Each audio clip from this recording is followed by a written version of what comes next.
to our planet. So thank you, Daryl and Bashar. Thank you. Thank you all for making it possible.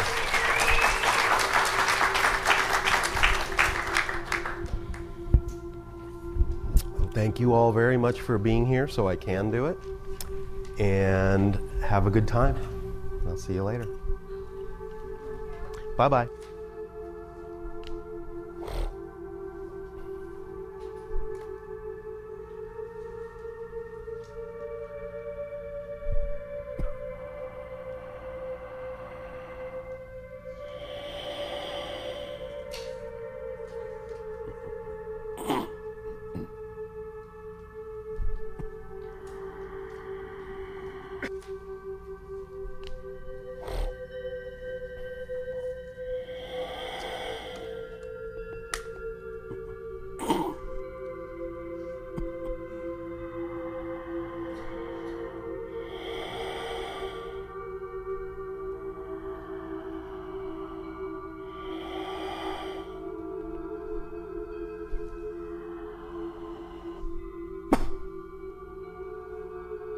Hey, good day to you this day of your time. How are you all?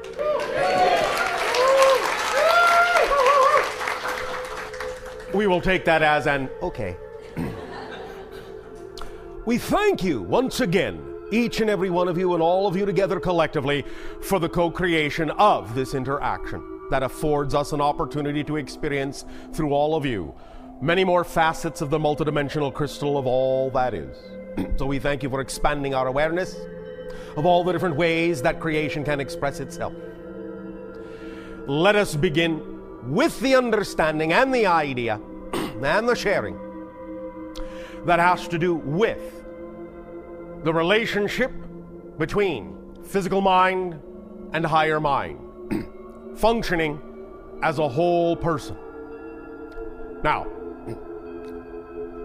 each and every one of you made a choice to experience physical reality, to live a physical life. When that choice is made from spirit, from the non-physical level, what you do, generally speaking, whether it be in full consciousness or automatically, is you'll begin to lay out a foundation in what might be referred to as a template level reality.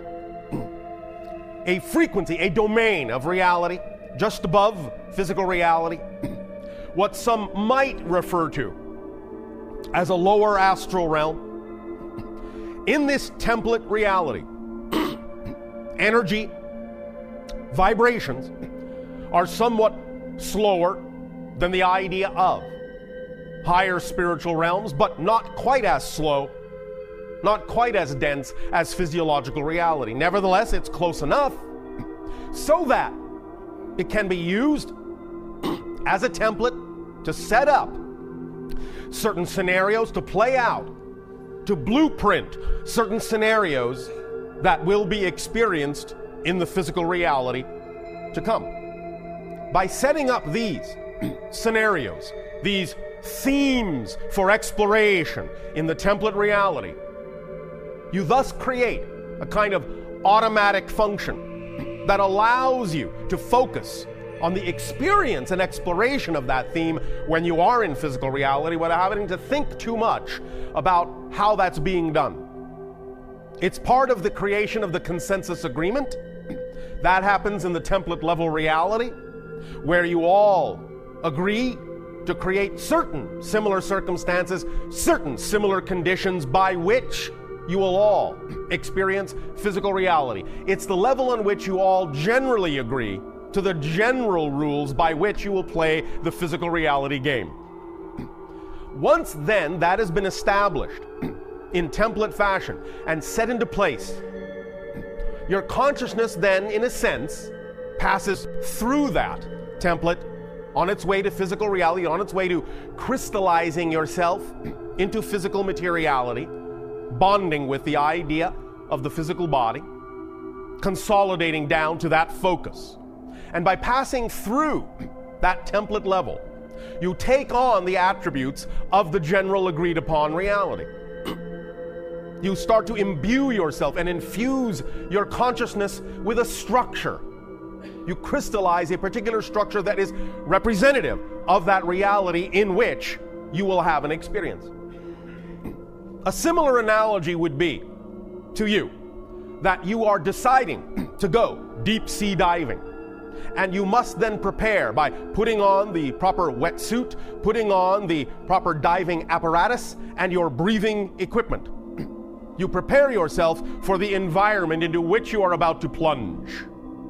Thus then, as you lower yourself, regulate your air, so on and so forth, become accustomed to the deeper pressure below the sea, so too, in a sense, do you become more accustomed by this crystallization process to the idea of the experience of physicalizing yourself and the limitations that go with that. Now, remember, even though this life, for most of you, is all about letting go of many of your limitations, many of them still serve a purpose. They still serve to keep you focused in physical reality. So just the concept itself of limitation is not inherently a negative one. What you do with that concept can be positive or negative. Nevertheless, getting back to the idea of this progression, as you thus then connect to the idea of the physical seed that is being born to create a bonding with the concept of a body, as you crystallize your spirit into that physicality, you actually aid and assist in the formation of that embryonic form, imbuing it with many of the crystallization ideas you have brought with you as spirit, and you work with that embryonic body in your mother's wombs to create the being, the personality structure that will best exemplify the themes that you chose to explore in the reality. While working in that sense with that embryonic structure, you will find that most of the template ideas, most of the thematic ideas that you will explore in physical reality, that you thus then crystallize into that embryonic body, are done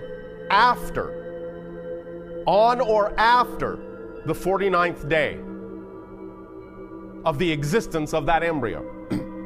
Up to that point, the embryo structure does not have the capacity to lock in those template ideas, because what has not yet formed in the embryo is the necessary and essential and crucial pineal gland.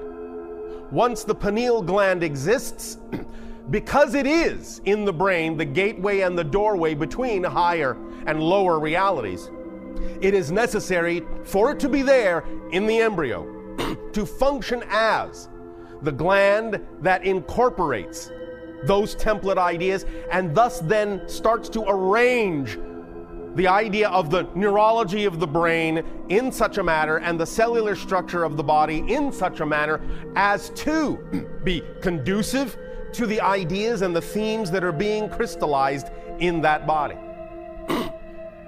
Once the embryonic form then is sufficiently organized to be a match for the frequencies that are representative of the kind of experiences and themes you have chosen to explore in physical reality, there then starts to become more and more and more a solid vibrational link between the idea of the physical form and the spirit form. Now, this will still be somewhat tenuous for quite some time. Even children that are born will have, generally speaking, anywhere from 3 to 7 years to decide if they actually wish to play out that physical life even longer, before the idea of the vibrational link between spirit and body becomes relatively cohesive and relatively unbreakable. But especially up to the age of 3, you will find that many spirits may have only wanted to experience a little tiny bit of physical reality, just want to, in a sense, get their so-called spiritual feet wet, but don't necessarily want to have a full lifespan. So you will find that many individuals who are still very young will simply choose one day to leave.